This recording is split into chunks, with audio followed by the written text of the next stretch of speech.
I grew up in Bermondsey in the 60s and 70s. We grew up in a working class family. My mum and dad, they both were factory workers. Even though I was an only child, I had like aunts and uncles all living nearby, a really close extended family. You just walked up the road and bumped into somebody you were related to, which meant you couldn't be naughty because you'd be spotted. We didn't have a lot of money, but a lot of kindness, a lot of love.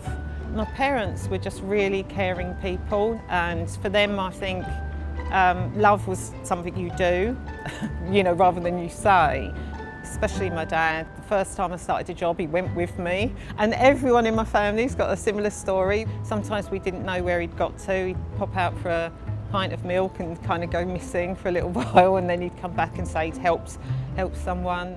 That's the kind of person he was. Looking back, I think it's probably because of my parents and the way they were in the world that I've gone into the line of work that I have.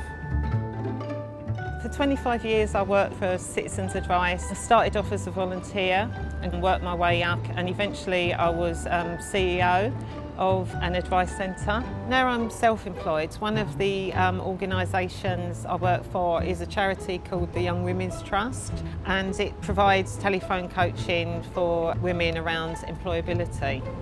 It feels like my second home down on the Southbank. I come up here and work, bring my laptop, or I might meet people and coach them up here. I work with all kinds of young women who have maybe left school with no qualifications or few qualifications. Perhaps they've had caring responsibilities. It's a new phase of their life going into the world of work. What helps me reach out to strangers is I don't even think of people being strangers. They're people, they're just other humans. I got into coaching because I had coaching. I didn't know what it was, and it made such a profound effect on me. I was feeling very stuck and really confused, and it helped me clarify things. It helped me know that I had the resources inside me to make changes.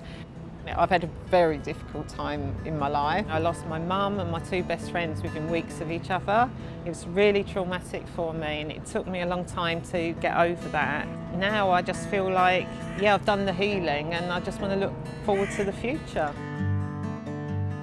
The most rewarding part of my job is when someone starts to see themselves differently, because usually I can see it, and other people they know can see it straight away, but they're not seeing it themselves, and there just comes to this point where suddenly the penny drops, that they've got all these good qualities, and at that moment, that's when the magic happens, really.